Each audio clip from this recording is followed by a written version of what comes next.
යලකන්නට අවශ්‍ය පොහොර සියල්ල මේ රටට ආනයනය කරලා තියෙනවා. ඒ පොහොර ශ්‍රී ලංකාවේ අපේ පොහොර සමාගම් දෙකෙත් පෞද්ගලික සමාගම් වලත් මේ පොහොර සතුව තියෙනවා. මේ පොහොර බෙදමින් ඉන්නවා.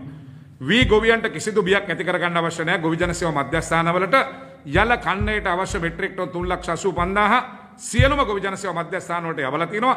කිසිම වී ගොවියෙකුට යල කන්නේ කිසිදු පොහොර හිඟයක් ඇති වෙන්නේ නැහැ. ඒ වගේම අනෙකුත් භෝග සඳහා යම් පොහොර හිඟයක් ඇති වෙලා තියෙනවා. ඒක අපි පිළිගන්නවා. ඒකට හේතුව තමයි මේ පොහොර වෙලෙන්දන් විසින් මේ පොහොර හංගලා වැඩි මිලට විකුණන්න උත්සාහ කරනවා. ඊයේ දවසේ මේ පිළිබඳව මම පාරිභෝගික සේවා අධිකාරියට ලිඛිත දැනුම් දීමක් කරලා ඊයේ දවසේ පමණක් අපි වෙළඳ 10 දෙනෙක් අත්අඩංගුවට ගත්ත පොහොර හංගගෙන ඉඳලා අධිමිලට විකුණලා. ඒ වගේම අද දවසේ පොහොර කඩවල් සියල්ල අපි පරීක්ෂා කරනවා. මේ හංගලා තියෙන සියලු පොහොර අපි තොගේ එළියට දානවා. ඒ නිසා මේ කටයුත්ත කිරීමත් එක්ක අනෙකුත් භෝග සඳහා ගොවියන්ට අවශ්‍ය පොහොර ටික සියල්ල ලැබෙනවා. ඒ නිසා අනිසි බියක් ඇති කරගත යුතු නෑ ගොවීන්. මේ කන්නේ ගොවියන්ට අවශ්‍ය පොහොර සියල්ල සහ ඒ අවශ්‍ය සියලු දේ මේ කන්නේ ගොවියන්ට ගෙනෙලා තියෙනවා. මේක ලැබිලා තියෙනවා. ඒ වගේම මේ පොහොර ආනයනය නැවැත්වීමටයි රජය තීන්දුව කරන්නේ. රජය මේ තීන්දුව ගත්තේ පැය 24කින් හදිසි ගත්ත තීන්දුවක් නෙවෙයි. අතිගරු ජනාධිපතිතුමා මැතිවරණයට ඉදිරිපත් කරනකොට සෞභාග්‍ය දැක්මේතුමා පැහැදිලිව සඳහන් කරා කාබනික පොහොර නිෂ්පාදනය සහ ඒ වගේම කාබනික ආහාර නිෂ්පාදනය පිළිබඳ සෞභාග්‍ය දැක්ම වෙනම සඳහන් වෙනවා. ඒ වගේම 2020 ඇමතිවරු පත් කරනකොට කාබනික පොහොර සඳහා වෙනම ඇමතිවරයෙක්, කාබනික ආහාර සඳහා වෙනම ඇමතිවරයෙක් පත් කරනවා. ඒ වගේම 2019 20 අවුරුද්දේ අයවැයෙන් බිලියන 1.5 කාබනික පොහොර නිෂ්පාදනය සඳහා වෙන් කරලා තියෙනවා. අපි ගිය කන්නේ කාබනික පොහොර ලබලා වී ගොවියෝ විශාල අක්කර ප්‍රමාණයක් අපි වගා කරා.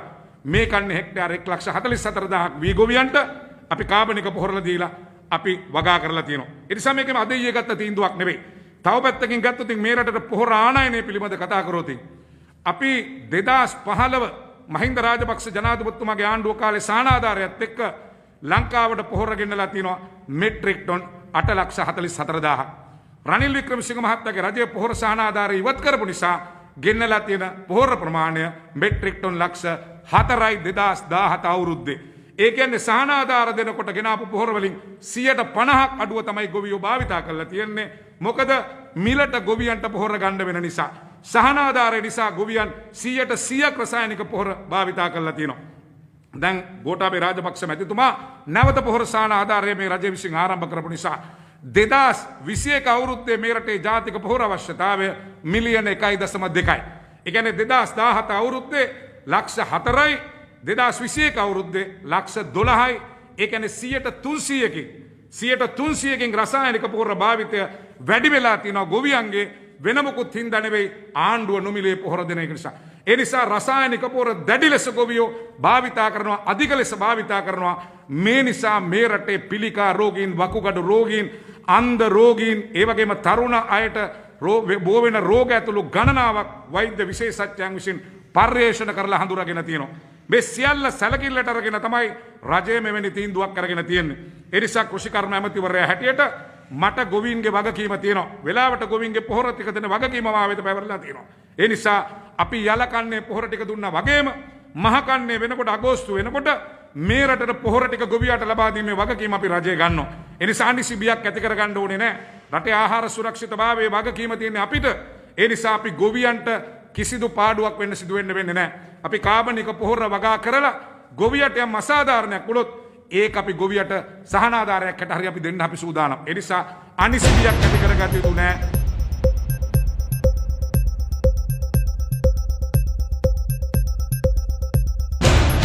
ලංකාවේ තාම අපේ ජනගහනයෙන් 100%කට විතර තමයි මේ එන්නත ඒ දෙකම ලැබිලා තියෙන්නේ. මාත්‍රා එකක් ලැබිච්ච කට්ටිය ඉන්නවා 9 ලක්ෂ ගාණක්.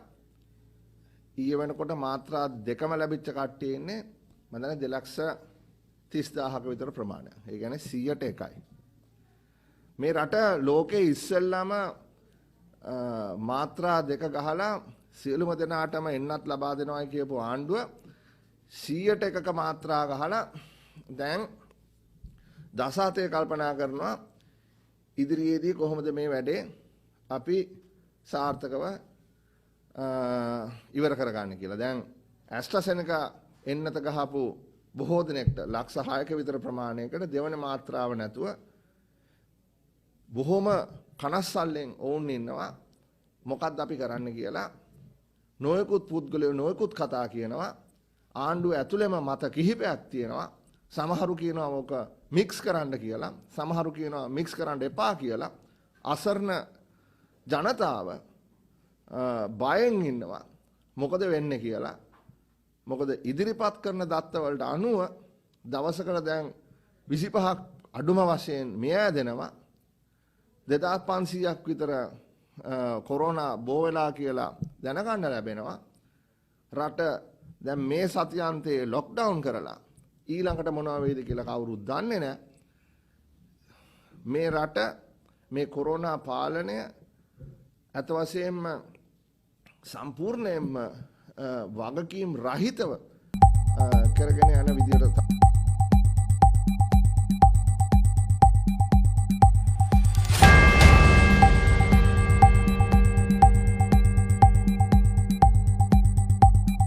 විට දිනපතාම අපේ රට තුළින් COVID-19 රෝගීන් විශාල ප්‍රමාණයක් වාර්තා වෙනවා. ඒ දවසකට 2500කට අධික ප්‍රමාණයක්. මේ විදිහට තවදුරටත් ඉදිරි දිනවලදී වාර්තා වේ කියා අපි බලාපොරොත්තු වෙනවා. සමහර විට මීට වඩා රෝගීන් ප්‍රමාණය වැඩි වී හැකියි. මේ රට තුළ මේ අවස්ථාවේදී පැතිරෙන්නේ මහා බ්‍රිතාන්‍යයේ නැත්නම් එංගලන්තයේදී හමු වෙච්ච ප්‍රභේදය COVID-19 වෛරස් ප්‍රභේදය අපි කියනවා UK variant කියලා. මේ ප්‍රභේදය වෙනදාට වඩා වෙනදා තිබිච්ච වෛරසයට වඩා වේගයෙන් පැතිරෙනවා. විශාල පිරිසකට ආසාදනය සිදු වෙනවා. ඒ වගේම සංකුලතා සහ මරණ සිදුවීම මේ නිසා වැඩි වෙන්න පුළුවන්. ඉතින් මේ තත්ත්වයක් යටතේදී අපි දන්නවා මේ UK variant එක නැත්නම් මහා බ්‍රිතාන්‍යයේ මේ ප්‍රභේදය අපේ රට තුළට ඇතුල් වුණේ ඒ විදේශයක සිට පැමිණි කෙනෙකුගෙන් විය යුතුයි. ඒ විදිහටම මේ ලෝකේ පුරා පැතිරෙන වෙනත් ප්‍රභේද උනත් අපේ රට තුළට ඇතුල් විය හැකි. ඉන්දියාවේ ප්‍රභේදයත් අපේ රටට පැමිණි ඉන්දිය ජාතිකයෙකුගේ ශරීරයේ තිබුණ ඒ වෛරසය නිසා ආසාදනය උණයි කියලා අපි හොයාගෙන තියෙනවා.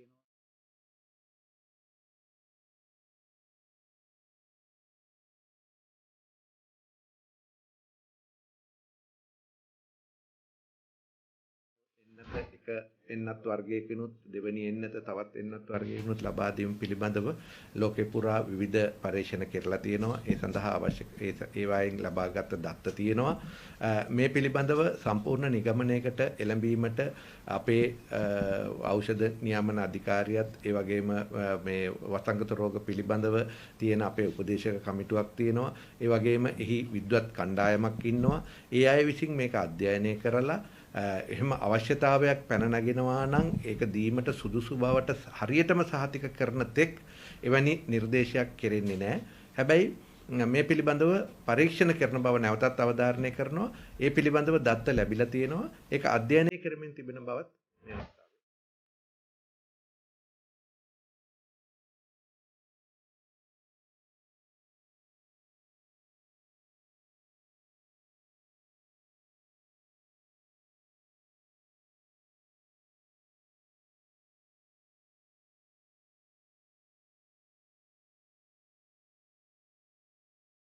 මේ විසිවෙනිදටයි කියන්නේ වරාය නගරයේ ඒ පනත විවාද කරලා පාර්ලිමේන්තුවේ සම්මත කරගන්න.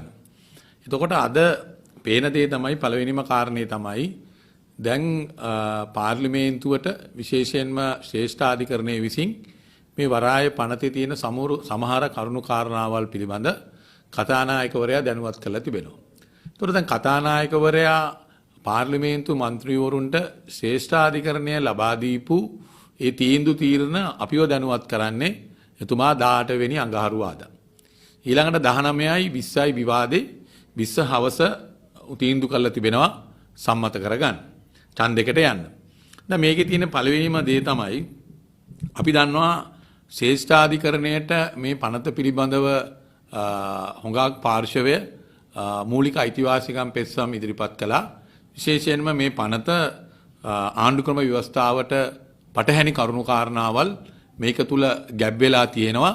ඒ හින්දා මේක මේ රටේ ආණ්ඩුක්‍රම ව්‍යවස්ථාවට අභියෝග කරන පනතක් හැටියට හඳුන්වලා තමයි විපක්ෂයේ ඉන්න සිවිල් ක්‍රියාකාරීන්, മന്ത്രിවරු සියලු දෙනාම නීතිඥ සංගමය වගේ සියලු අය ශේෂ්ඨාධිකරණයේ මූලික අයිතිවාසිකම් පෙත්සම ඉදිරිපත් කළේ. අද වෙනකොට ශේෂ්ඨාධිකරණයේ ප්‍රධාන කරුණ තමයි මේක ආණ්ඩු ක්‍රම ව්‍යවස්ථාවට එකඟව තිබුණ කරුණු කාරණා තිබෙනවද? ආණ්ඩු ක්‍රම ව්‍යවස්ථාවට පටහැනි වෙච්ච යම් යම් වගන්ති මේකේ ඇතුළත් වෙලා තිබෙනවද කියන එක කරුණු විමසලා ඒ ගැන තමයි ශේෂ්ඨාධිකරණය තීන්දුවක් ලබා දෙන්නේ. ඒතර දැනට ශේෂ්ඨාධිකරණයේ මේ තීන්දුව කතානායකවරයාට යවලා තිබෙනවා. 18 වෙනිදාට පාර්ලිමේන්තු මන්ත්‍රීවරුන්ට දැනගන්න පුළුවන් වේවි. දැන් මේකේ තිබෙන දේ තමයි මේක මේ තරම් ඉක්මනට ආණ්ඩුව විවාදයට ගන්න ලෑස්ති වෙන්නේ ඇයි? මොකද වරාය නගරය කියලා කියන්නේ ඊටාම අපේ රටේ බැරෑරුම් පනතක් තමයි මේ පනත එක. මොකද මේ වරාය නගරයේ පටන් ගන්න 2015ට කලින් අපි දන්නවා විශේෂයෙන්ම එවකට මහින්ද රාජපක්ෂ මැතිතුමා ජනාධිපති වෙලා ඉන්න කාලේ මේ කොළඹ ගෝල්ෆේස් මුහුදෙන් විශාල ප්‍රමාණයක් අක්කර විශාල ප්‍රමාණයක් චීනයට සින්නක්කර ලියලා දීලා තමයි මේ වරාය නගරයේ ව්‍යාපෘතිය පටන් ගන්න. ඒතොර 2015 අපේ ආණ්ඩුව ආවට පස්සේ අපිට ලොකු බලපෑමක් තිබුණා. ඒ වගේම අපිට විශාල වොමනාවක් තිබුණා. මහින්ද රාජපක්ෂ මහත්තයා විසින් සින්නක්කරව චීනයට ලබා දුන්න ඒ වරාය නගරයට අයිති ඒ භූමි ප්‍රමාණය නැවත මේ රටට පවරා ගැනීම අපිට තිබුණ විශාල වගකීමක්. අපි මේ වගකීම ඉෂ්ට කරලා අපිට පුළුවන්කම ලැබුණා චීනෙත් එක්ක කතා කරලා 2015න් පස්සේ අපේ ආණ්ඩු කාලේ නැවත වතාවක් 99 අවුරුද්දකට බද්දකට ඒක යටත් කරන්න අපිට මේ හැකියාව ලැබුණා. ඒ විතරක් නෙමෙයි ඒ වරාය නගරයේ භූමි ප්‍රමාණය නැවත වතාවක් අපේ රටේ සිටියමට එකතු කරලා කොළඹ දිස්ත්‍රික් පරිපාලනයට කොළඹ දිස්ත්‍රික්කයට ඒක එකතු කරන්න හැකියාවත් අපිට ඒ 2015 2019 කාලය තුල අපිට ඒ හැකියාව ලැබුණා. එතකොට එවැනි මේ රටේ සින්නක්කර ඉඩකඩම් සින්නක්කරව චීනයට ලබා දුන්න ඒවකට හිටියේ මහින්ද රාජපක්ෂ මහත්තයාගේ ආණ්ඩුව විසින් ඒවා ලියලා දුන්නාට පස්සේ අපේ ආණ්ඩු කාලේ නැවත ඒවා පවරා ගන්න පුළුවන් හැකියාව අපිට ලැබිලා තිබෙනවා. ඒතර අපි ඒක පවරගෙන දැනට දැන් අපේ ආණ්ඩුව වෙනස් වුණාට පස්සේ දැන් මෙතුමන්ලා ඒක ඉදිරියට ගෙන යන්න අලුත් පනතක් ගෙනල්ලා තිබෙනවා. අපි මුලින් ඉඳන්ම කිව්වේ මේ පනත මේක එකක් ඇවිල්ලා ආණ්ඩු ක්‍රම ව්‍යවස්ථාවට එකඟද නැද්ද කියන එක කාරණාවක්. ඊළඟට දේශපාලන වශයෙන් අපේ රටේ අනාගතයට අපේ රටේ ඉදිරි પરම්පරාවට අපේ දූ දරුවන්ට ඊටාම වැදගත් පනතක් මේක. මේක දේශපාලන වශයෙන් විශේෂයෙන්ම අපේ රට මේ කලාපය තුල ඉන්න විශේෂයෙන්ම ඉන්දියාව ඊළඟට මේ කලාපයේ තුල වැඩ කරන අනිකුත් බලවතුන් එක්ක ගැටුමක් යා නොදී අපි මේක ඉදිරියට ගෙන යන්න ඕනේ කියන එක තමයි අපේ අදහස වෙලා තිබුණේ. විශේෂයෙන්ම අපි දන්නවා මේ ඉන්දියානු කලාපය තුල ඉන්දියාව මේ කලාපයේ ඉන්න බලවතා හැටියට ඔවුන් නිතරම ඉන්දියාව Tamanගේ ආරක්ෂාව ගැන නිතරින් විමර්ශනයකින් තමයි ඉන්දියාව ඉන්නේ. ඒ වගේම තමයි චීනය අපි දන්නවා විශේෂයෙන්ම පෞද්ගලික කාලේ පුරාම හැම රටකටම Tamanගේ බලය තාවුරු කරගන්න Tamanගේ ආණ්ඩු මැදිහත් වෙලා මුදල් ලබා දීලා ණය ලබා දීලා තුන්වන ලෝකයේ රටවල් වලට බලපෑම් කරලා චීනයේ ආධිපත්‍යය හදාගන්න පුළුවන් ක්‍රමවේදයක් පෞද්ගලික කාලේ පුරාම මේ ලෝකේ පුරා චීනයේ ක්‍රියාත්මක වෙලා තිබෙනවා. ඒ ක්‍රියාත්මක වීම තුලම චීනය අනියම් ආකාරයකින් අපේ රටට නොයිකුත් ආකාරයේ මුදල් ලබා දීලා ණය වශයෙන් ඊළඟට චීනය මේ රටේ යම්කිසි ආකාරයේ ආධිපත්‍යයක් හදාගැනීමේ උත්සාහයක් චීනයේ තියෙනවායි කියන එක අපි සියලු දෙනාම දන්නවා. ඒ හින්දා තමයි අපි මේ වරාය නගරයේ ක්‍රියාවලියේදී අපි දිගින් දිගටම කිව්වේ මේ පනතේ කරුණු කාරණා දෙකක් තිබෙනවා. එකක් මේක ව්‍යවස්ථාවට එකඟද නැද්ද කියන එක. අනිත් පැත්තෙන් මේක දේශපාලන වශයෙන් අපේ රටේ ඉදිරි අනාගතයට අපේ රටේ පැවැත්මට අපේ රටේ මේ ලෝකයේ ඉන්න බලවතුන්ගේ කෙලිබිමක් වෙන්න ඉඩ නොදී අපි මේ පනත හදාගෙන මේ වරාය නගරේ ඉස්සරහට අපි ගෙන යන්න ඕනේ. රටේ ආර්ථිකයට අවශ්‍ය ආකාරයේ අපේ ආර්ථිකය දියුණු කරගන්න පුළුවන් ඒ පනතක් විය යුතුයි. ඒ වගේම ඒ ක්‍රමෝපාංග සංවර්ධන කිරීමේ වැඩපිළිවෙලක් විය යුතුයි කියන එක තමයි අපි මුලින් ඉඳන්ම අපි දරුවේ. නමුත් අපිට පේනවා දැන් මේ ආණ්ඩුව ආවට පස්සේ ලහිලහියේ මේක සම්මත කිරීමේ යම් උත්සාහයක් තිබෙනවා.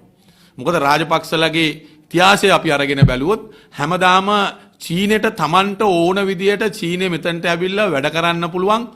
චීනේ අනියම් ආකාරයේ මේ රට තුල තමන්ගේ බලය හා තමන්ගේ ආධිපත්‍යය ව්‍යාප්ත කිරීම ඉතා ශීඝ්‍රයෙන් වැඩි වුණේ රාජපක්ෂලා බලයට ආපු දවස් ඉඳන් කියන එක අපි හැමදෙනාම දන්න කාරණාව. අද වෙනකොට මම හිතනවා චීන ශ්‍රමිකයන් මේ රටේ ලක්ෂ 2කට ආසන්න ප්‍රමාණයක් මේ රටේ චීන ශ්‍රමිකයෝ ඉන්නවා. මම දන්නේ නැහැ ආණ්ඩුව මේ දත්ත ආණ්ඩුවට තියෙනවද කියලා. ඒ හින්දා අපි දිගින් දිගට කිව්වේ මේක මීට වඩා හරවත් දේශපාලන සංවාදයක් මේ සමාජය තුළ ඇති කරලා මේ සමාජයේ ඉන්න බුද්ධිමතුන් ඒ සියලු දෙනාම අපි දැනුවත් කරගෙන ඔවුන්ගේ සිවිල් සංවිධානවල අදහස් විමසලා ඒ වගේම මේ රටේ ඉන්න වෘත්තීකයන් බුද්ධිමතුන් ඒ සියලු දෙනාගේ අදහස් එක්ක තමයි අපි මේ අවසාන තීන්දුවකට යන්න ඕනේ කියන අදහස අපි ඉදිරිපත් කළා. නමුත් අපිට පේනවා ආණ්ඩුව අපේ අදහස පැත්තකට දාලා චීනයේ උනන්දුවට මේක කරන වැඩක් තමයි අපිට පේන්නේ. මොකද පෞගිය මාසේ ආරක්ෂක ලේකම්තුමා ලංකාවට ආවා. ඒ ආරක්ෂක ඇමතිවරයා ලංකාවට ආපු වෙලාවේ ඔහු ගිය ගමන් ආණ්ඩුව මේක පාර්ලිමේන්තුවට ඉනිවාඩු කාලේ මේක ඉදිරිපත් කළා. ඊළඟට දැන් අපි දන්නවා ලබන මාසේ චීන විදේශ ඇමතිවරයා ලංකාවට එන්න බලාපොරොත්තු වෙමින් ඉන්නවා. ඒ විදේශ ඇමතිවරයා එන්න කලින් ආණ්ඩුව මේක සම්මත කරලා චීනේ පිනවන්න චීනේ සන්තෝෂ කරන්නද මේ උත්සාහ කරන්නේ කියන සැකය අපිට අද වෙනකොට මතුවලා තිබෙනවා. ඉතින් මේක ඊටාම බරපතල දෙයක්. මොකද මේක අපේ රටේ ස්වෛරීත්වයට, අපේ රටේ භෞමික අඛණ්ඩතාවයට, අපේ රටේ ස්වාධීනත්වයට විශාල හානියක් ඉදිරි කාලයේදී වෙන්න පුළුවන්. ඒ විතරක් නෙමෙයි මේ ඉන්දියානු කලාපය තුල අපි මහ බලවතුන්ගේ ගොදුරක් බවට මේ පෝට් සිටි පනත අරහා ඉදිරි කාලයේදී අපි මේකේ ගොදුරක් බවට පත් වෙන්න පුළුවන් ඉඩකඩ හා ඒකේ තිබෙන සම්භාවිතාව ඊටාම අධිකයි කියලා මම කියන්න ඕනේ. මොකද අපි දන්නවා අද වෙනකොට ඇමරිකාවයි චීනය අතර සීතල යුද්ධයක් පවතිනවා. ඉන්දියාවයි චීනය අතර සීතල යුද්ධයක් පවතිනවා. ඉන්දියාව මේ කලාපය ගැන ඉතාම උනන්දුවෙන් ඉන්නේ. විශේෂයෙන්ම අපි අසල්වැසි රාජ්‍යයක් හැටියට අපි කරන හැම ගනුදෙනුවක්ම පිළිබඳව ඉන්දියාව ඉතාම විමසිලිමත්ව ඉන්නවා. ඔවුන්ගේ ආරක්ෂාවට තර්ජනයක් වෙනවද? ඔවුන්ගේ රටට ඒකේ යම් කරුණු කාරණා හින්දා ඔවුන්ගේ රටේ ආරක්ෂාවට තර්ජනයක් හා බලපෑමක් සිද්ධ වෙනවද කියන එක ඉන්දියාව නිතර විමසමින් තමයි ඉන්දියාව පවතින්නේ. ඒ හින්දා තමයි අපි ආණ්ඩුවට කිව්වේ හදිස්සි වෙන්න එපා. මේ පනත මේ සමාජය තුල විවාදයක් ඇති කරන්න, සංවාදයක් ඇති කරන්න. මේ සමාජයේ ඉන්න බුද්ධිමතුන්, වෘත්තීයවේදීන්, ඒ වගේම අනිකුත් සියලු ශාස්ත්‍රවල ඉන්න අයගේ අදහස් ලබා ගන්න. අදහස් ලබාගෙන අපි ලෝක දේශපාලනයත් එක්ක තමයි අපි මේ පනත අපි ඉස්සරහට ගෙන යන්න ඕනේ. ඒක තමයි අපි ආණ්ඩුවට ඉදිරිපත් කරපු යෝජනා. නමුත් අපිට පේනවා ආණ්ඩුවට කිසිම ඌමනාවක් නැහැ. ආණ්ඩුවේ තියෙන එකම දේ තමයි චීනය පිනවීම සඳහා ඉතා ඉක්මනින් මේ පනත සම්මත කරලා චීනයට අවශ්‍ය ආකාරයට මේ පෝට් සිටි පනත හදලා දෙන එක තමයි ආණ්ඩුවේ ක්‍රියාමාර්ගය කියන එක අපිට වඩා දැන් තහවුරු වෙලා තිබෙනවා. මොකද ලහිලයියේ මේ රටේ දැන් කොරෝනා වසංගතය පැතිරිලා තිබෙනවා. මේ රටේ ජනතාව හැමදාම කොරෝනා වසංගතයෙන් ආසාදිතයන් එන්න ප්‍රමාණය වැඩි වෙනවා. මරණ සංඛ්‍යාව එන්න ප්‍රමාණය වැඩි වීගෙන යනවා. අද වෙනකොට ආණ්ඩුව මරණ සඳහා අර ගෙන්නිය යුතු අර බෑග් එක පොලිතින් බෑග් එක නැවත වතාවක් ආණ්ඩුව ඒවා මේ ගන්න මිලදී ගන්න නැවත සෞඛ්‍ය අමාත්‍යාංශය ටෙන්ඩර් කැඳවලා තිබෙනවා. එතකොට මෙවැනි ඊටාම අවදානම් අවස්ථාවක අපි මේ ඉන්නේ. රටම ලොක්ඩවුන් කරලා ඉන්නේ. රටේ ජනතාව අපි කොහොමද කොරෝනාවෙන් බේරෙන්නේ කියන එක තමයි අද අපේ ඔළුව වල වැඩ කරන්නේ. කොරෝනාවෙන් අපි කොහොමද අපේ ජීවිත ගලව ගන්න කියන එක තමයි අද අපේ ඔළුව වල අපි වැඩ කරන්නේ. එතකොට රටම ඒ පිළිබඳව අවධානය යොමු කරලා තිබෙද්දී ආණ්ඩුව බලනවා ගිහිල්ලා කොහොම හරි චීනය පිනවන්න සඳහා චීන සන්තෝෂ කරන්න සඳහා මේ තිබෙන ඊටාම බැරෑරුම් අවස්ථාවකත් මේ තිබෙන ඊටාම විවසනයක් හැටියට තියෙන මේ රටේ මේ වෙලාවෙත් ආණ්ඩුව බලනවා Tamanගේ දේශපාලන න්‍යාය පත්‍රය තුල ක්‍රියාත්මක වෙන්න තමයි ආණ්ඩුව හදන්නේ. රටේ ජනතාව කොරෝනා වලින් බේර ගන්න නෙමෙයි, ජනතාව කොරෝනා වලින් මුදව ගන්න නෙමෙයි, ආසාදිතයන් අඩු කර ගන්න අවශ්‍ය තීන්දුව ගැනීම නෙමෙයි ආණ්ඩුවට වැදගත් වෙලා තියෙන්නේ චීන සන්තෝෂ කරන්න සඳහා කොහොම හරි පෝට් සිටි පනත ගෙනල්ලා ඒක සම්මත කරලා දීලා චීන පිනවීම තමයි ආණ්ඩුව උමනා වෙලා තියෙන්නේ.